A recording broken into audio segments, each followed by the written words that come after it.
Purvanchal today news का नया अंदाज।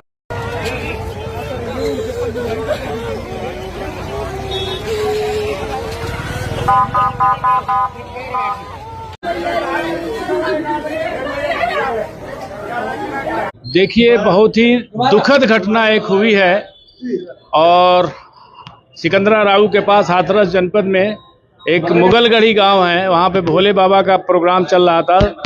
ये जो सूचना प्राप्त हुई है उसमें भगदड़ से लोगों की डेथ हुई है। सरकार की जानकारी में होने के बाद भी इतनी बड़ी घटना हो जाए बहुत दुखद है।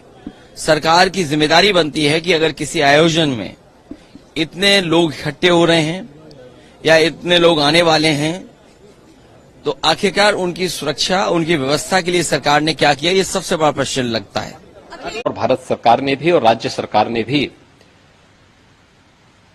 मृतक के परिजन को 2-2 लाख रुपए की और गंभीर रूप से घायल परिवारों की, नागरिकों के लिए भी 50-50 हजार रुपए की सहायता की घोषणा की है। राज्य सरकार इस पूरी घटना की तह में जाएगा। ये हादसा है या साजिश, यह भी हम इसकी तह में जाकर के इसको देखेंगे। इस प्रकार की घटना पर पीड़ितों के प्रति संवेदना व्यक्त करने की बजाय राजनीति करना यह अत्यंत दुर्भाग्यपूर्ण है और निंदनीय भी। सरकार इस मामले में पहले से संवेदनशील है और सरकार इस मामले की तह में जाकर के साजिशकर्ताओं को भी और इस घटना के जिम्मेदार जो हैं उनको भी उचित सजा देगी। नमस्कार। नेता प्रतिपक्ष के रूप में संसद में सत्ता को कड़ी चुनौती देने के बाद राहुल गांधी सुबह सुबह हाथरस पहुंचे और हाथरस हादसे के पीड़ितों से मिले। यहां उन्होंने न केवल पीड़ितों को हर संभव सहायता देने की बात कही बल्कि सत्ता को भी निशाने पर लिया। सबसे पहले हाथरस में मची भगदड़ में मारे गए लोगों के परिजनों से मुलाकात की। इससे पहले राहुल गांधी शुक्रवार को अलीगढ़ पहुंचे और पिलखना गांव में लोगों से मुलाकात की। पीड़ित परिवार के सदस्यों में से एक ने बताया कि राहुल गांधी ने हमसे कहा है कि वह पार्टी की मदद से हमारी मदद करेंगे। उन्होंने हमसे पूछा कि सब कुछ कैसे हुआ। पीड़ित ने कहा कि वो समझा रहे थे कि हम पार्टी के माध्यम से मदद करेंगे।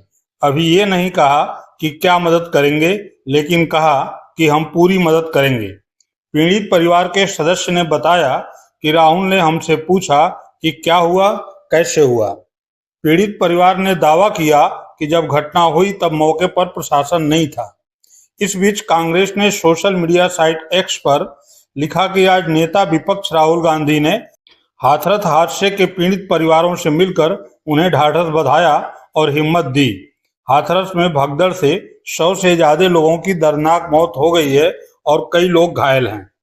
परिवार वालों से मेरी पर्सनल बात हुई, उनके परिवार के बारे में, उनके बच्चों के बारे में, माता के बारे में, वो कैसे थे, क्या करते थे, तो वैसी बात हुई है।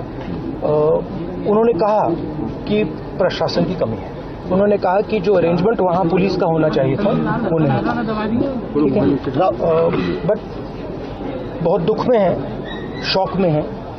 तो ऐसी सिचुएशन में मैं उनकी जो स्थिति है, उनकी सिचुएशन है, उसको समझने की कोशिश करता हूँ।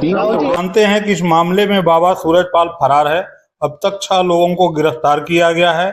121 की मौत हुई है।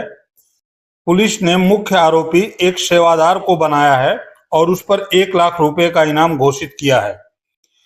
गुरुवार को अलीगढ़ संभाग के पुलिस महानिरीक्षक शलभ माथुर ने एक संवाददाता सम्मेलन में बताया कि पिछले मंगलवार को हाथरस के सिकंदरा राऊ क्षेत्र स्थित फुलरही गांव में आयोजित हरिनारायण साकार विश्वहरि उर्फ भोले बाबा के सत्संग में मची भगदड़ में 121 लोगों की मौत के मामले में अब तक 2 महिला सेवादारों समेत 6 लोगों को गिरफ्तार किया गया है।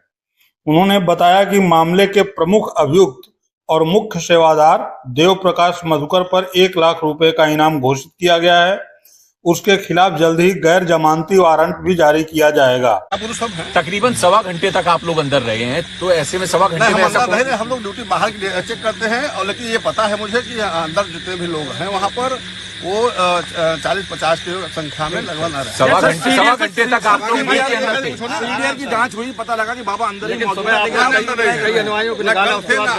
लेकिन सर 1.25 घंटे तक आप लोग आश्रम अरे भाई आप तो ड्यूटी चेक करते हैं भाई ना सर, 1.25 घंटा ऐसा हम अंदर गए नहीं, कहाँ से करें आप अपनी सुरक्षा सैया बढ़ाने की जरूरत है। न एसओजी टीम अंदर थी, न हम अंदर थे, हम लोग ड्यूटी बाहर देख रहे हैं, और जो हमारे लोग हैं वहाँ पर वो लगातार वहाँ पर जो ड्यूटी कर रहे हैं, क्या ड्यूटी कर रहे हैं ये हम लोग चेक कर रहे हैं। यानी कि आप आश्रम के कंपाउंड के अंदर थे, मेन आश्रम में नहीं थे? अरे भाई, न कंपाउंड के अंदर थे, न बाहर थे, हम बाहर है भाई, दरवाजे के अंदर। दरवाजे के अंदर से निकले हैं सर आप लोग? कैमरे पर है सर, कैमरे किसी तरीके जबरदस्ती पूछेंगे, जबरदस्ती बता देंगे क्या? हम बाहर ड्यूटी चेक करें, दिखा देते हैं सर, लेकिन बताएंगे सब कुछ अंदर क्या क्या हुआ। चलिए भाई, कैमरा ऑन कीजिए और दिखाइए भैया कैमरा। आपका कहना बाबा अंदर नहीं थे? कंफर्म है बाबा अंदर नहीं थे? न कल थे न आज हैं। 121 लोगों की सांसें रोक देने वाला बाबा सूरजपाल अंतर्ध्यान हो गया है।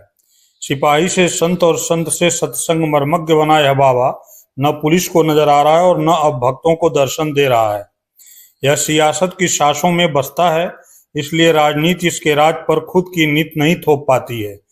सो यह न तो दर्ज FIR में दिख रहा है और न ही उसके लिए लिखी गई तहरीर में। बावजूद इसके पुलिस क्यों खोज रही है? दरअसल पुलिस खोज नहीं रही है, खोज लेने का अभिनय कर रही है। पुलिस को मालूम है बाबा के मिलने न मिलने पर उससे सत्ता पक्ष और विपक्ष कोई सवाल प्रश्न पूछने वाला नहीं है।